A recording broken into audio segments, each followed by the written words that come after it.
I'm back. I'm back to Vanderpump Rules. I have been watching this show. Like, I love it. It's messy. The people are awful. It's good TV. I just haven't had time to review it, but now I do. So let's get into it. Sandoval, let's talk about them. I love them. The Toms are my favorite. They are my favorite out of this show. And Billy, I love me some Billy. I want more of Billy. Maybe we'll get more of her next season. Anyway, so Tom is new money. Not even like really new money.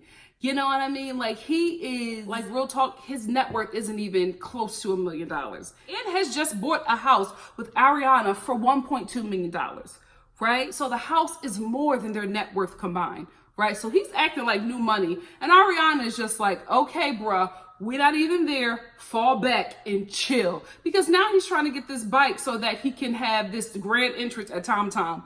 But I don't really think that he paid $15K for it, or up to $15K. I think it was a rental. I think the storyline was that he's going to buy a bike so Ariana could have this reaction. But I think the show rented it for that scene that's coming up or whatever. I don't think he bought it.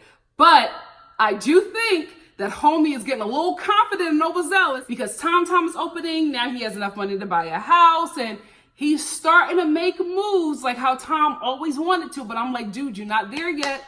Chill out. One thing's for sure about the banks. They don't care how nice you are. They don't care how great you are on this TV show. You miss enough payments, they taking that house. Stay woke. Ariana, take his card. Take his card, sis, so you can protect the both of y'all. Let's talk about how the wide back witches of WeHo are coming at Carter. Like, I don't know much about Carter because we don't get a lot of him, right? What I do like about him is that I don't think that he's with Kristen for the TV show. Sad to say, because although I don't like her, this is still really sad. I think that Bo is with Stassi for the show. I really, really do. I think Bo has aspirations for entertainment, probably stand up, because he just got way too familiar. And he prefers a lot of the time to stay more in the space of where the cameras are than spend time with Stassi. Case in point, I didn't review it, but when it was her birthday, she wanted to go to bed. He didn't want to go to bed. Where did he want to stay? He wanted to stay filming a freaking show. She wanted to cut it short because this is her show. She's been on it for seasons. She don't really care. But he's like, no, I want to get this camera time. And then all of a sudden, he's getting confessionals. He's in confessionals. This dude is making his way as a main cast member. And I'm like, Stassi, you don't even see it. And even though you're not my favorite, girl, get woke.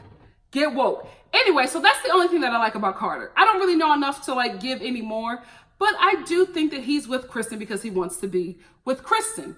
But the nerve of these women to try to talk to Kristen about how terrible Carter is, or to even sit and come at Carter for how awful he is. And I'm just like, have you guys checked your men?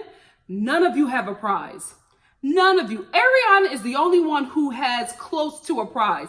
Schwartz would be a prize if he got himself together. I think he has such a good heart. He's such a good guy, but he needs a lot of help. He needs a lot of help. Hopefully this restaurant will mature and grow him a bit more, and maybe we'll see a more adult version of him, but it's just like, you mid-30s. When is this adult man gonna manifest? Anyway, none of these chicks have any space to come for Carter. None of you. You're all dating bums. Brittany, why are you even talking? Why is Brittany even speaking about a dude? Sis, the only reason why your dude is with you, you know, I wasn't gonna say it because it's gonna come off mean, but I gotta be honest to you. Like, Jax is just playing nice right now because he's been a screw up for so long. But let me tell you something. You only get paid the most if you're giving the most. As soon as Jax comes back next season and they let him know that they can't give him the same because he wasn't as interesting as somebody like James, Brittany, he's gonna be back to cheating on you, honey. He's being faithful to you because it's a good storyline for him this season.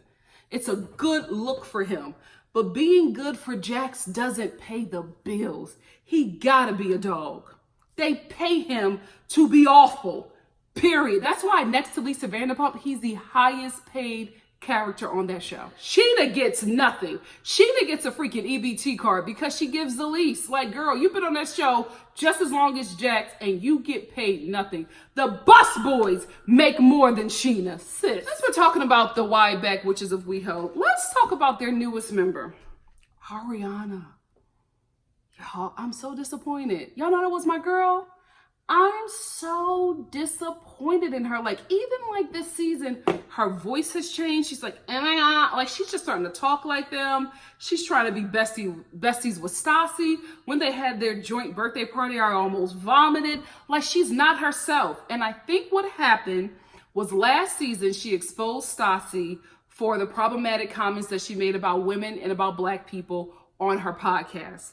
And I think it got too messy for this messy show. And I think that Ariana was reprimanded. I really, really do. Because even when I watched the reunion for last season, Ariana was very muted. She was very apologetic to Stassi. Like, it looked like she wasn't herself. It looked like she had a talking to. So this season, she's coming back. She's being extra nice because I feel like her and Tom are stepping into a new financial realm and they're doing a lot of adult things at this point. They're buying a house. You know, that's a huge commitment. And I think she can't afford to mess up her check.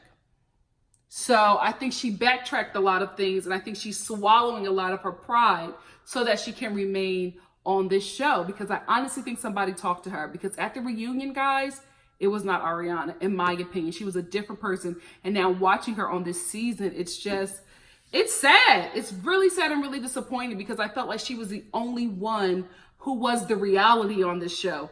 Everybody else was living in this like warped world, and she was the only straight man who was the eyes and the voice of the people. You know what I mean? Like, every time I would watch this show, I would just be like, yes, Ariana, that's what I would say if I was there. And now to see her like fall in behind Stassi and just kind of fade into the sideline and not really have much of an opinion about anything.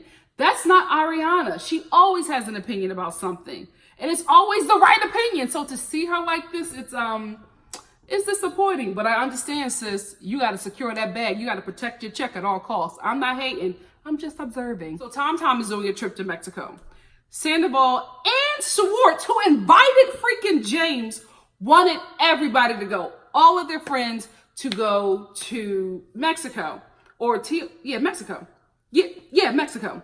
So Katie is still sore at James, because he said that she was too thick for them shorts or whatever, too fat for the shorts or whatever. Can we just talk about that for a second? Katie, you can't come to a gunfight with a knife. That's what happened, because everybody saw it. When James walked out, Katie made a comment about him and he clapped back harder. So she started crying because she didn't have nothing else to come after him with. You made a comment about him, he made a comment about you, and you got mad because you brought a knife when homeboy had a shotgun. I was Team James in that. No, I didn't like what he said to her. Yes, the girl is dealing with issues about her body. I totally understand. But you can't attack somebody and think that they are going to have in their response sympathy for you when you've hurt them. You cannot do that. So this whole thing of getting him canceled, firing him or whatever, like, I felt like it was too much. It went too far. And now not allowing him to come on the trip because your husband wants him to come, and everybody wants him to come because it's a huge trip for the opening of Tom Tom. You don't want him to come because he said something to you that you didn't like and he didn't apologize.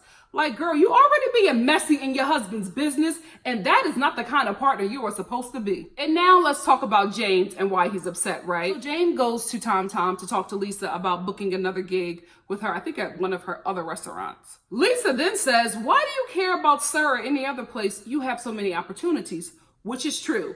James is DJing all over the place, not because, I'm not going to be shady, yes I am, not because he's good, but because, you know, this show has really put him on the map, and, you know, this town is all about celebrity.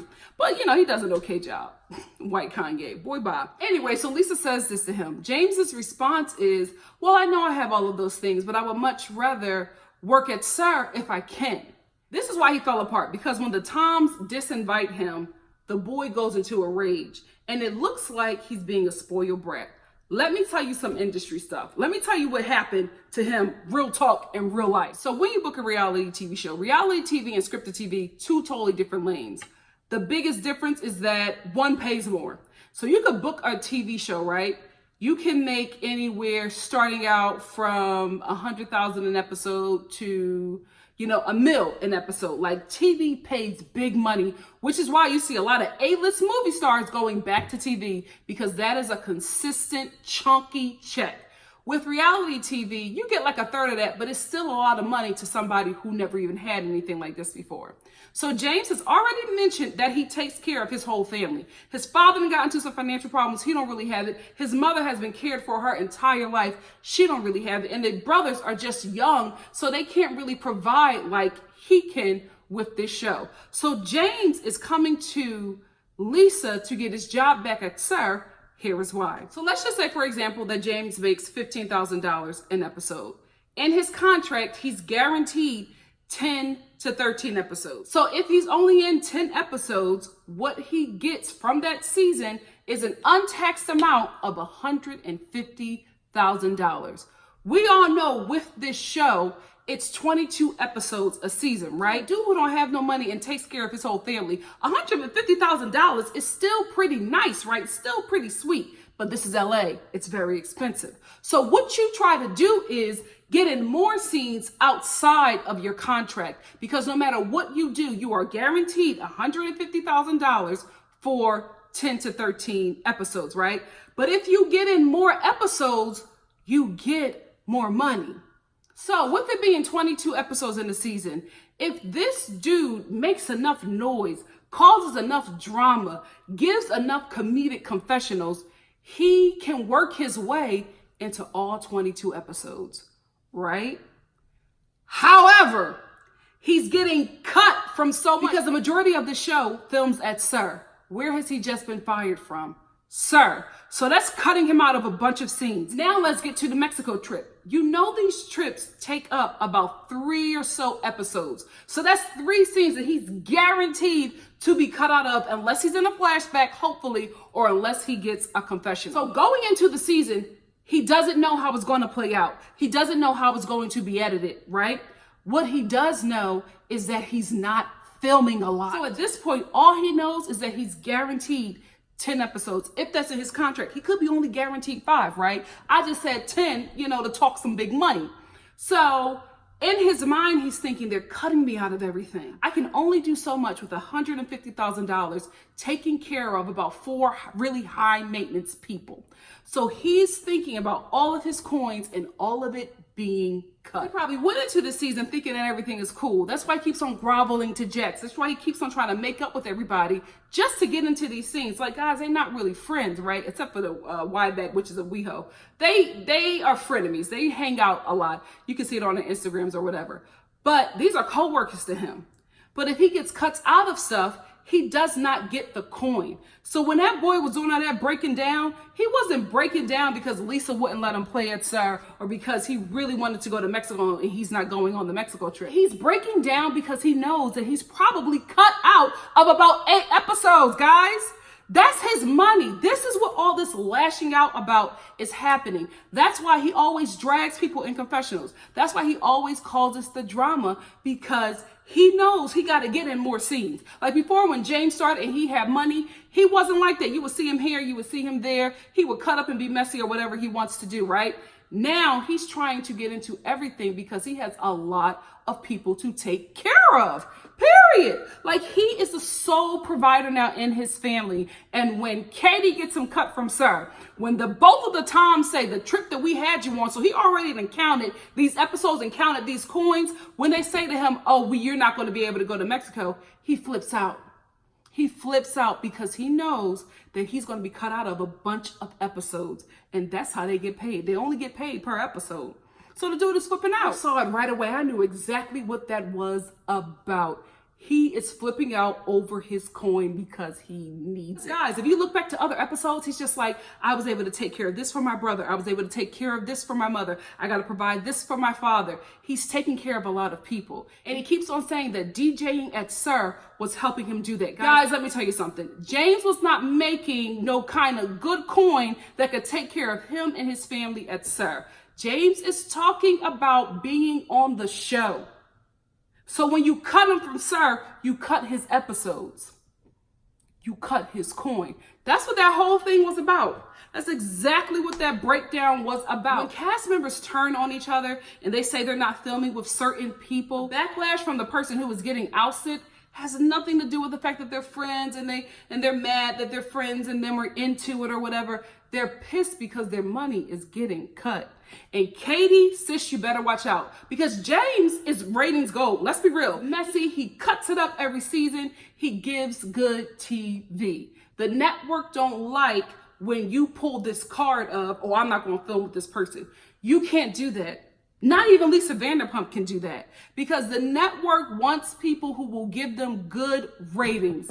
If you're not giving them good ratings, advertisers are not buying commercials during your episode and they will cancel you real quick. So this show is obviously giving Bravo a substantial amount of views or viewership for their show because they keep on bringing it back. But when you pull these moves of a cast that's working, that gets people talking, especially a very controversial cast member, and you say you don't want to film with them, you put yourself in jeopardy because if you are not performing like this cast member is performing, they'll just get rid of you or they'll cut your screen time down to where you're just a friend of the show. Stay woke, Katie. Stay woke. I'm not a fan, but I'm just trying to let another woman know how to secure and keep the bag. Stay woke. Listen, when he said it's not about the pasta, he meant that it ain't about the pasta. Them tears were real. It's not about the pasta, baby. It's about my money. That boy gonna play the villain every season because that is how he provides for his family. Sheena is the only one who has been on this show for so long who don't get a coin. She's the only dummy. No shade, Sheena. I like you. It's all happening, but girl, you're not getting paid for it. You're not getting paid for it. You sit there and allow yourself to be cut out of scenes. You don't say anything about it. You cry all the time because these chicks don't want to film with you. You need to pull a James and just become a villain. You will get your pay raise quickly because they pay villains more because you come in and start the mess. That's how Kenya Moore was coming in. Brand new to the Real Housewives of Atlanta, making Nene Leakes coins because she was messy every season. She got the drama going when all the other girls were trying to act like Southern Belles. Kenya was kicking up dirt. If you ever see me on a show, please know I'm teaming up with Billy and we are turning Sir upside down. I'm getting into fights. I'm causing all kind of mess. I'm reading people for filth in my confessionals and I will be back every season with a bigger check. Please believe it. You think I'm going to be on the show for 7 seasons and living like Sheena in Section 8? The devil is a liar. Oh my gosh, I just realized I did not talk to you guys about the most important scene that happened. I done got so caught up in James. Listen, I feel bad for Sandoval because he always tries to do the right thing. He always tries to be the peacemaker. And, you know, Schwartz does have to side with his wife, but Katie is being so problematic. I'm like, sis, you better hope that man, because listen, if this restaurant is successful, he is going to be making a good coin. He is going to be in a different tax bracket and he's going to be in a different circle because with the greater tax bracket comes a greater and more refined circle. You better hope, sis, get it right. You better hope no chick don't run up on that dude. Don't be so secure in your relationship with this dude that you can treat him like crap, mess up his business, and don't think that another chick won't come in and be like, you know what, I won't do this to you. And I'm finer. You know what I mean? Like, come on. There's always a chick who gets too comfortable, starts treating a dude like crap. Like, not a chick, a partner, period. You think this relationship is so secure so you can treat your partner any kind of way. And somebody who sees what you don't see will walk up on that partner and snag them. Let them know, I'll treat you better. You better stay woke, sis, because what Katie is doing is being very messy and she's messing with Schwartz's business, and that is not smart because she's getting in the way of this trip. Sandoval and Schwartz are in business together. They decided to do a trip. Tom, your husband, also invited James. Tom Sandoval really wanted James to come. They're not coming because you don't like what James said to you after you attacked him. So now Sandoval is pissed because he's just like, listen, everybody on this show has done something horrible to each other and we were able to work through it. You, Katie, have been nasty to everybody, but we're able to work through it. We got to get over it with you and make amends. But James, nobody can make amends with James because Sandoval feels bad for James. Because one, he is his friend, but also, because they do hang out outside of this show, but also Sandoval knows that this dude is not going to get the money that he needs. James cries to him about how he's taking care of his family, him and Ariana. He cries to them all the time about how he really needs this money to take care of his family. So Sandoval knows that what Katie is doing is essentially coming at this dude's coin. That's what she's doing. She knows exactly what she's doing, and Sandoval doesn't like it. Schwartz can't say nothing because Katie is his wife. He got to support her even in her mess. Let me tell you something. I want a man that loves me, but I don't want no man that's going to be a damn idiot. Like, when I'm a dummy, let my husband get me together and be like, babe, this ain't smart. Like, he can't talk to her. She goes in a rage, and then when she's wrong and everybody doesn't side with her, she starts this crying. So she starts all this crying about not being able to go. But let me talk about Sheena. Because, guys, I am Sheena when it comes to the mess. Sheena is in the cut, in the back, looking, observing everything, but not commenting, not getting involved. Yes, Sheena, come on, girl. So anyway, she starts all this crying, and then Schwartz is siding with his wife, and then he finally talks to Sandoval and gets him to disinvite James. So that's where James has this whole breakdown, and he was just like, I can't believe you guys would do that to me, because he was essentially saying, you guys know. You know what she's doing. Why would you be okay with that? That's where that whole thing came from. That's where that whole buildup came from. This is all over money. And I honestly do feel bad. I will go off like James too. Like, you're coming at my coin like that, but I never came at your coin. James has never tried to get anybody off the show. And let me tell you something. You got to be mad awful if you got me siding with James. Same thing with Twitter. Everybody is like, oh, I'm with James on this one. Do you know how awful you have to be to get the viewers of Vanderpump Rules to side with James? Sis, Katie, you about to get your edit. You about to get your Lisa Vanderpump edit.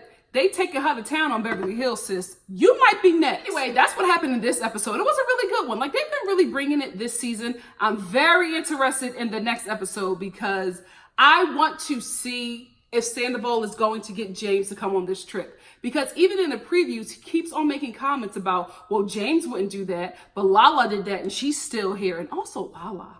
Problematic. She's so problematic, guys. Remember when she was my girl? I was defending her in every review. Now it's just like, listen, y'all know I'm pro-ho. Get in where you fit in, ladies. Secure their bag. I'm pro-woman. You know what I mean? Whatever you need to do to get up, unless it don't have nothing to do with tearing down another woman or racism or homophobia, sis, do it.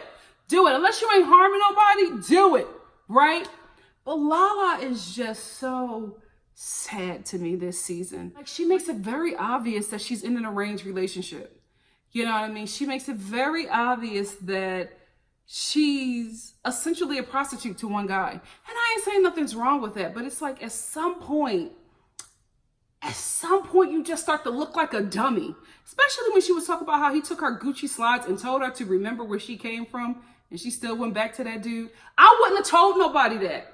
I would not have told anybody that. And then she talks about how she slept with him on the first night and then he wanted to put her in her movie. As an actress, I hate that.